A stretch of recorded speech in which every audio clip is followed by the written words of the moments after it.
तलहा जी, आपसे बात शुरू करता हूं। जब भी जनसंख्या नियंत्रण को लेकर किसी भी किस्म के कानून की बात आती है तो सबसे पहले उसका विरोध ओबीसी, आज ओबीसी या ओबीसी से पहले ओबीसी जैसे जो मुस्लिम वर्ग के नेता थे वो करते हैं। क्यों, इसमें हिंदू मुसलमान का क्या मसला? ऐसे कानून की तो वकालत कोई करता नहीं कि मुसलमानों के लिए अलग कानून लाओ और हिंदुओं को छूट दे दो, ऐसा तो कोई कह नहीं रहा। बात हो रही एक समान कानून जिसमें मजहब का कोई लेने देना नहीं। ठीक, जैसे आईपीसी के कानून है, उनका मजहब से कोई लेना देना नहीं। चोरी करेंगे तो जेल जाएंगे, ठीक, हिंदुओं मुसलमानों से कोई फर्क नहीं। क्या वैसे ही जब जनसंख्या के लिए बात आती है तो उसका विरोध क्यों होता है? और एक ही क्वार्टर से विरोध होता है। भारत के बहुसंख्यक आबादी की तरफ से वो जोर जबरदस्ती वाला काल छोड़ दीजिए, इंदिरा गांधी की इमरजेंसी वाला तो कभी नहीं हुआ। जो बात आज भागवत जी ने कही है उस पर हम ओवैसी जी को सुन रहे हैं, वो करे भाई जरूरत क्या है कानून की? क्यों? तलहा रशीदी साहब जी, सबसे पहले तो तमाम मेहमानों को और आपको, आपके दर्शकों को मैं अपना सलाम पेश करता हूँ। धन्यवाद। आपने जो सवाल किया, जो सवाल है आपका कि इसमें धार्मिक एंगल क्यों आता है, तो ये सवाल आपको हमसे करने के बजाय आरएसएस से करना चाहिए कि आखिर मोहन भागवत जी की संवैधानिक स्टेटस क्या है। मोहन भागवत जी इस पे टिप्पणी करने वाले कौन होते हैं और इस पे फिर नेशनल डिबेट क्यों, मोहन भागवत जी की वक्तव्य पे इस पे नेशनल डिबेट क्यों हो रही? फिर उन्होंने, अगर आप देखें तो अपने भाषण में उन्होंने कहीं ना कहीं ये बात भी कही, इशारतन कही कि इससे धार्मिक असंतुलन बन रहा है, इससे नए देश खड़े हो रहे हैं, इससे आबादी में वो हो रहा है। तो इशारों में उन्होंने ये धर्म की तरफ इशारा कर दिया। तो अब किस धर्म की तरफ इशारा है? अब सवाल ये सबसे बड़ा यहाँ पे बैठता है कि अगर मोहन भागवत जी, अगर देश की डेमोग्राफी पे खतरा है या देश की डेमोग्राफिक इश्यूज हैं, देश के इंटरनल इश्यूज हैं, तो इस पे कोई केंद्र सरकार का मंत्री बात करता, आंकड़ों के साथ बात करता, एम्पिरिकल डेटा के साथ बात करता तो समझ में आता। मोहन भागवत जी को डेमोग्राफी का कितना ज्ञान है मुझे नहीं पता, उनको एम्पिरिकल डाटा तो कुछ नहीं पता इसका कि जो ये जो टीएफआर रेट है, टोटल फर्टिलिटी रेट, या फिर जो एलएचएफएस की जो अभी सर्वे हुआ है, जो पिछला लास्ट सर्वे है, फिफ्थ सर्वे, उसमें साफ तौर पे एलएचएफएस का सर्वे कह रहा है कि मुसलमानों का जो प्रजनन दर है, जो उनका टीएफआर है, वो सबसे ज्यादा कम हुआ है। 46.5% डिक्लाइन आया। ठीक है रशादी साहब, ठीक आएंगे। एक बार सबको बहस में लिया रशादी, एक मिनट रुको बाबू, एक मिनट, अभी सबको बहस में लिया है, विस्तार से बात बाद में। पहले एक एक कमेंट सबसे ले ले। अशोक सिन्हा साहब जुड़ गए, उनका भी बहुत स्वागत है। एक चीज पर मैं बात कहूंगा, बाकी अशोक सिन्हा जी के पास जाऊंगा, वो उत्तर देंगे। जब इस देश में पढ़े लिखे और अनपढ़, मूढ़ और प्रत्युत्पन्नमति सबको बोलने की आजादी है, ठीक, सब बोल रहे हैं, राष्ट्रीय नहीं अंतर्राष्ट्रीय मसलों पर धकापेल बोल रहे हैं, ठीक, उलमा काउंसिल बोल सकती है।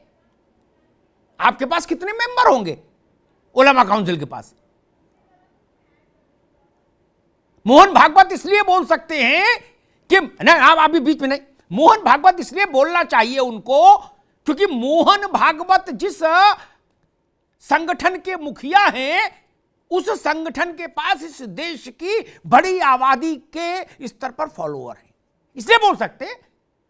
फतेहपुरी मस्जिद के इमाम साहब बोल सकते हैं, उस पर बहस हो सकती है। बुखारी बोल सकते हैं, उस पर बहस हो सकती है। ओवैसी बोल सकते हैं, उस पर बहस हो सकती है। वो हैदराबाद के कुछ खास इलाके से बाहर नहीं है, लेकिन वो राष्ट्रीय नेता है, अंतर्राष्ट्रीय नेता है। क्यों भाई? इसलिए ये बातें मत किया करिए, ये बातें खराब है, ये भारत के मिजाज के खिलाफ बोलते हैं आप लोग, ऐसा मत बोलना आगे से। बिल्कुल अधिकार है, इस देश में सबको अधिकार है। जब आपको सुन सकते हैं देश, तो मोहन भागवत को नहीं सुन सकता? आपने पूछा उनके पास अधिकार, हैसियत क्या है? हमारे आपके पास क्या हैसियत है? हमको आपको भारत ने चुन के भेजा है क्या? कैसी बात करते हैं? ये मत बोला करिए। और अभी तो आप लोग नौजवान हैं, इस उम्र में ऐसी बातें करेंगे तो आगे जाके क्या करेंगे? इतना तेजाब मत रखो दिमाग में भाई, ये रास्ता ठीक नहीं।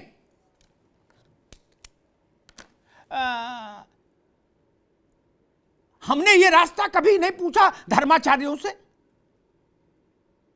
कभी पूछा किसी धर्माचार्य से कि भाई आपकी हैसियत क्या है, क्यों दबादब बयान ठोके जा रहे हो? नहीं पूछा ना। 4 आदमी नमाज नहीं पढ़ने आ रहा मान लीजिए है, फिर भी मौलाना इमाम साहब बोल रहे हैं तो सुन ही रहा देश, बोले ठीक है। और किसी भी देश में, लोकतांत्रिक देश में ये कहां है कि केवल सरकार बोलेगी, और केवल सरकार बोलने लगे मित्र तो आपको और ज्यादा तकलीफ हो जाएगी। मान लो, नहीं अभी नहीं आएंगे बात, मान लो केवल आपने कहा सरकार बोले तो बात समझ में आती, केवल सरकार बोले और आपके मुंह पर ताला लगा देगी ना तो आपको और ज्यादा तकलीफ हो जाएगी।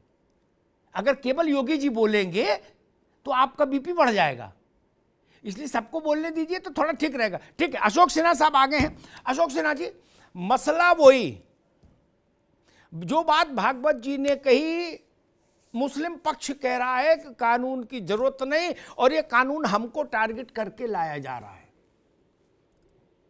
और मेरे ख्याल से ये बात जब जब उठी है तब तब एक ही किस्म का उत्तर मुस्लिम पक्ष से आया। पहली बात कही गई कानून की जरूरत नहीं, दूसरी बात कही गई मुस्लिम को टारगेट किया जा रहा है। अशोक सिन्हा जी, ये 2 बेसिक पॉइंट्स हैं जिन पर मुझे लगता है संघ को बोलना चाहिए, अपना पक्ष बताना चाहिए। भागवत जी ने बहुत ही स्पष्ट रूप से, बहुत विस्तार से बता दिया कि हमारे देश की आवश्यकता क्या है। आज नौजवानों की संख्या 57% है हमारे देश में, यह विश्व के लिए गौरव की बात है। परंतु आगामी आने वाले 50 वर्षों के बाद क्या यह जनसंख्या होगी? और दूसरी बात कि हमको भविष्य का देखना पड़ेगा कि हमारे देश में कितनी जनसंख्या को भोजन देने की शक्ति है, कितने लोगों को समाहित करने की शक्ति है। और इस प्रकार से हमको समग्र सोच के साथ एक नीति बनानी पड़ेगी, और उस नीति, जनसंख्या नीति जिसे कहेंगे, और इस जनसंख्या नीति को सबको के ऊपर समान रूप से लागू होना चाहिए राष्ट्र हित में, तथा देश के हित में इसकी आवश्यकता है कि हम सभी मिल करके इस देश को आगे बढ़ाने के लिए भविष्य की हमारी क्या आवश्यकता होगी, जनसंख्या की क्या नीति होनी चाहिए, वो अभी से सोच के 50 साल बाद क्या होगा आज सोचना होगा, मिलकर बैठ करके सोचना होगा, और सबके साथ सबके ऊपर लागू होने वाला कानून बनना चाहिए। यह अपेक्षा की है उन्होंने सरकार से, तो इसलिए इस पर कोई विवाद नहीं होना चाहिए, वो सबको साथ लेके बनना है। कोई ऐसा किसी के विरुद्ध नहीं है, देश के लिए है, देश के समर्थन में है, इसलिए देश के समर्थन में जो चीज है वह किसी के विरुद्ध नहीं हो सकती। जी ठीक है सिन्हा साहब, मसला इतना सीधा नहीं ना भाई सिन्हा साहब। अब ये सबसे बड़ी बात तो ये है कि मुस्लिम पक्ष के नेताओं को, प्रवक्ताओं को ये कौन, वो कैसे ये माने कि भाई जो कानून सब पर लागू होगा वो किसी के लिए लाभकारी, किसी के लिए नुकसानदेह कैसे हो सकता है? रावत साहब, आईपीसी जेंडर फ्री है, जेंडर न्यूट्रल है, रिलीजन न्यूट्रल है, ठीक। चोरी करेंगे स्त्री हो पुरुष एक सजा, चोरी करेंगे हिंदू मुसलमान सिख ईसाई पारसी जैन बौद्ध नव बौद्ध, किसी को कोई छूट नहीं, वही धाराएं सब पर लागू। ऐसा ही एक कानून अगर जनसंख्या पर बन जाए तो क्या समस्या है? वो बौद्ध पर भी लागू, मुसलमान पर भी लागू, हिंदू पर भी लागू, सिख पर भी लागू, जैन पर भी लागू, सब। और भारत में जितने रहें और दूसरे कुछ यहूदी रह रहे हो तो उन पर भी लागू हो जाए, सब पर लागू हो जाए। इसमें क्या रार है और क्यों रार है? आपको क्यों क्या लगता है कि रार क्यों है, इस पर टकराव क्यों है?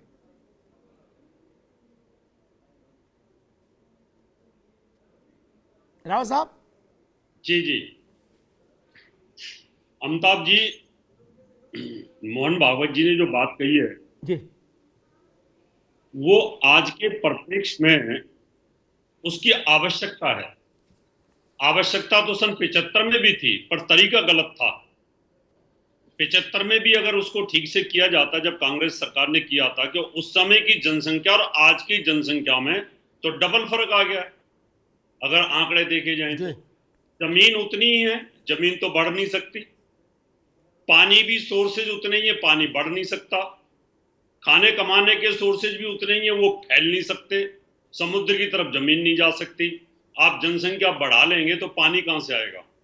आप जनसंख्या बढ़ा लेंगे तो कहां से मांग के आप अनाज खाएंगे? आप कहां से रोजगार लेके आएंगे? आज से 50 साल पहले एक एक आदमी पे 50-50 बीघा जमीन हुआ करती थी, आज उनके पास एक एक बीघा जमीन है। और ऐसी स्थिति हो गई है कि कईयों के पास तो आधा आधा बीघा जमीन भी नहीं है। तो होगा क्या इस देश का? इसको धार्मिक एंगल पे इनको लेने की जरूरत ही नहीं है। ये तो राजनीतिक लोग हैं जो मुसलमानों को भड़काने की कोशिश करते हैं और वो बोलते हैं कि हमारा तो सरिया इसकी इजाजत नहीं देता। अभी अभी जैसे ही मैंने ये डाला कि मैं वरिष्ठ पत्रकार अमिताभ जी के साथ रहूंगा, तो तुरंत वहां पर एक हमारे मुसलमान दोस्त का वीडियो आ गया कि मैं तो इसका विरोध करूंगा। अल्लाह ने हमें बनाया है, भोजन हमें पहले दिया है। अल्लाह ने भोजन पहले कहां से दे दिया? हम पहले पैदा होते हैं, बड़े होते हैं, उसके बाद भोजन तैयार हम खुद करते हैं। अल्लाह हमारे मुंह में थोड़ी भोजन डाल के जाता है। तो उन्होंने विरोध करना शुरू कर दिया। फिर मैंने उनको समझा, मगर टीवी पे आपसे बहस करेंगे। इसलिए आज के परिप्रेक्ष्य के अंदर अमिताभ जी, जनसंख्या नियंत्रण बहुत जरूरी है और धार्मिक एंगल से भी बहुत जरूरी है। इसमें भी उन्होंने बिल्कुल ठीक कहा, क्योंकि अगर एक समुदाय की जनसंख्या ज्यादा बढ़ेगी तो दूसरे की कम होगी, तो निश्चित तौर पर उनका आधिपत्य होगा, और आधिपत्य होगा तो भी कहीं ना कहीं फिर दूसरा विस्फोट होगा। क्योंकि पहले एक जिन्ना साहब मांग चुके, जनसंख्या के आधार पर, धर्म के आधार पर पाकिस्तान ले चुके हैं, उसका बांग्लादेश एक हिस्सा बन चुका है।